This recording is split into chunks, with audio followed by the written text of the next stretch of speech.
Welcome back.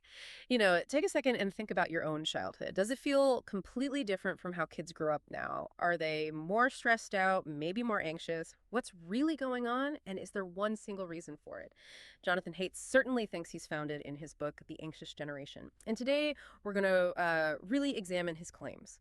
We strongly believe that some books, important books, really need to be challenged. So our mission here is to offer a thorough critique. We'll use a step-by-step critical thinking framework, mapping Haidt's claims to the evidence he provides. We're also applying an intellectual framework to sort of distinguish between knowledge, understanding, and maybe just opinion in his arguments.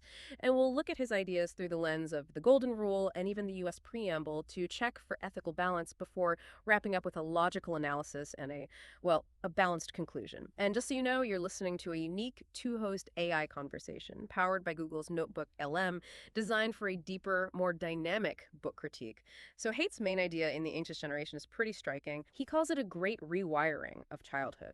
He blames smartphones, social media, and interestingly, what he terms overprotective parenting for this huge spike in youth mental health problems. It's a very focused argument. It really is. And the timing, it makes it feel very relevant. Haidt's a social psychologist, well-respected. And this book lands right when everyone's already talking about rising anxiety and depression in teens. Came out in 2024, hitting a nerve, trying to explain something many people are already seeing and feeling. Okay, so he paints this picture, this great rewiring, blaming phones, social media, protective parents for the mental health crisis. Sounds almost too simple. Let's unpack exactly what he's arguing. His thesis is crystal clear. The shift from kids playing outside to kids being glued to phones, starting around the early 2010s, that's the main driver of the youth mental health crisis. Not just a factor, but the primary cause in his view. And to back this up, he makes some really big claims. First, the numbers. He says after the early 2010s, things like youth depression, anxiety, self-harm, even suicide rates, they doubled. Double, that's huge. Then he gets specific about the harm. Smartphones and social media, he argues, are uniquely bad. He connects them directly to less sleep, shorter attention spans, addiction, loneliness, this idea of social contagion. And he particularly highlights the impact on girls. Yeah, he sees specific vulnerabilities there. And then there's the play aspect. He says losing that unstructured, independent playtime has made kids less resilient, less able to cope. Yeah, the problem-solving skills you get from that. Exactly. And finally, this idea of safetyism, this cultural shift, combined with overprotective parents, has maybe unintentionally created a generation that's less adaptable. And he doesn't just say these things, he brings evidence. He uses longitudinal studies tracking people over time, plus national health data from different countries, and cross-national comparisons. He lays out the timeline. Technology adoption goes up, mental health issues go up. He maps it out. He's building a case that it's not just coincidence, it's causation, that the tech shift caused the mental health decline. It's quite a comprehensive collection of data points he pulls together. Okay, so he uses a lot of data. But that makes me wonder, how certain can we be about these big conclusions? You often talk about distinguishing between, solid knowledge, broader understanding, and maybe wisdom. How do Haidt's arguments look through that kind of lens? That's a great question. Using an Adlerian framework, thinking about those different levels of knowing really helps here. You can see where Haidt's level of certainty changes.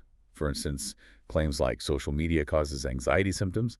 He presents those more as knowledge. He has studies, convergent evidence, statistical links. It's really concrete. Okay. But when he talks about the overall impact on childhood, the transformation of a whole generation, that's framed more as understanding. It's synthesizing lots of complex factors, sociological, psychological, historical. Seeing the bigger picture. I see. More interpretive. Exactly. Yeah. And then when he predicts future outcomes, like suicide rates will keep rising unless we act now, that moves into opinion. It's informed opinion based on trends, but it's projection. And to his credit, he's often upfront about the limits of the data for those good predictions.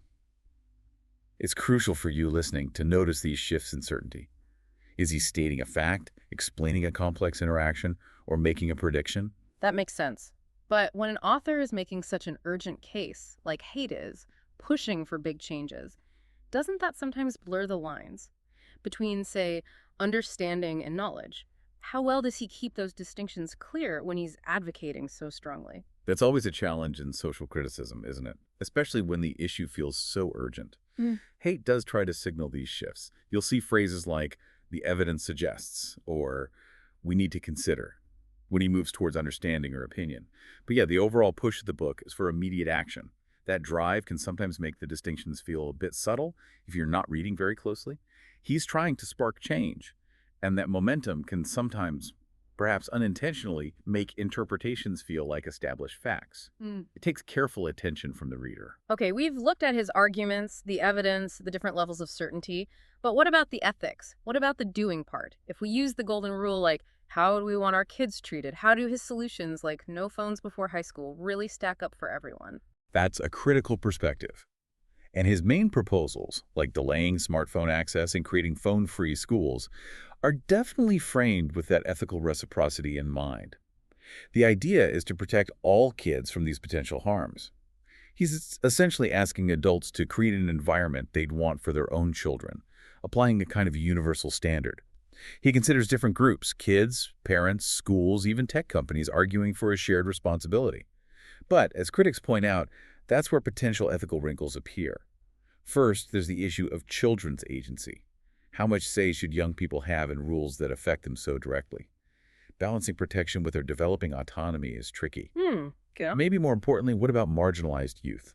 For some kids, maybe from low-income families or in remote areas, a smartphone isn't just for TikTok. It might be their main link to homework, online resources, support networks, even safety. Right, a lifeline almost. Right. Exactly. So a blanket ban, even if well-intentioned for the majority, could actually create new problems for those who are already facing disadvantages.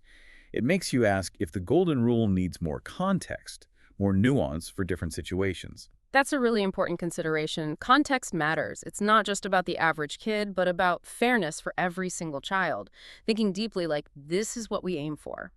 And just a reminder, for those mindful moments that inspire reflection and rational thought, do check out our YouTube channel. We've got AI, book analysis, summaries, critiques, and podcasts covering lots of different subjects.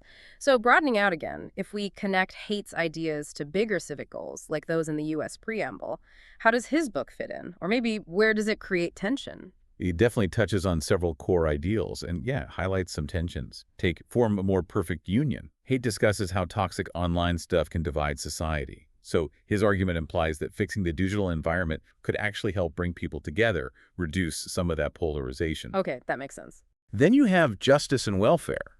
He argues his reforms promote the general welfare by improving youth mental health across the board. But that's where the point about marginalized youth comes back in.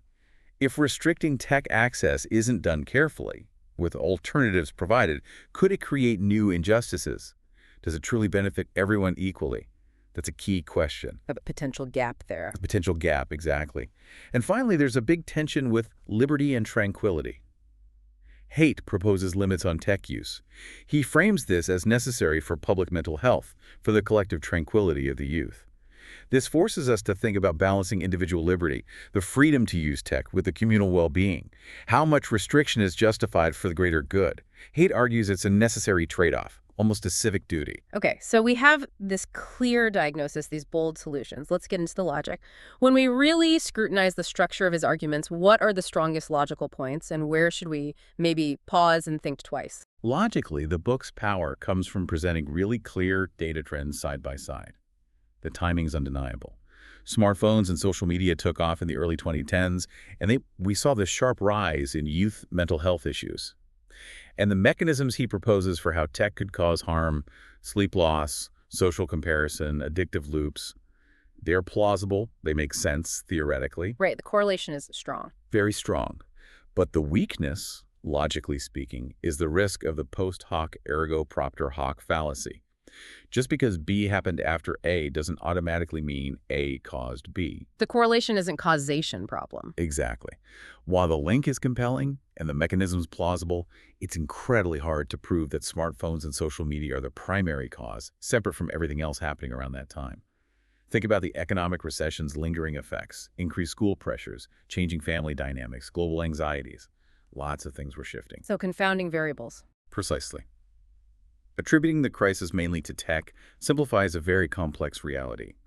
Haidt makes a forceful case for causation, but scientifically isolating that one factor is much harder than the narrative might suggest. That's a really key distinction. It makes you question relying too heavily on one explanation when life is so messy. Beyond just the cold logic, though, what about wisdom?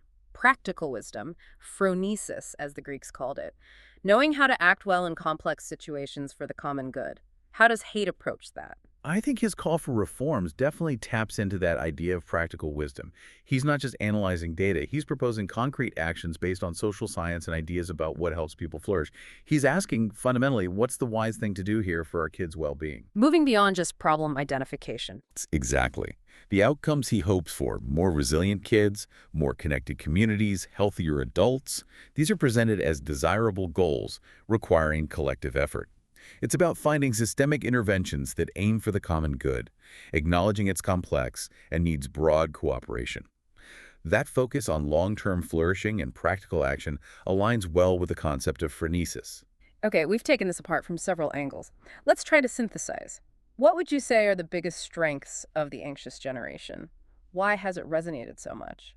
Well, first off, its intellectual rigor is impressive. It's deeply researched, draws on a lot of data, and presents a complex argument clearly and accessibly. That's a major achievement. It brings an urgent issue right to the forefront. Yeah, it's hard to ignore the problem he highlights. Absolutely. Second, it offers actionable proposals. It doesn't just describe the problem. It suggests concrete steps for parents, schools, even policymakers. It provides a potential roadmap. Which people are looking for. Right. And third, I'd point to Haidt's stated openness to revision. He acknowledges that science evolves and seems willing to adapt his ideas as new evidence comes in, that intellectual humility is a strength.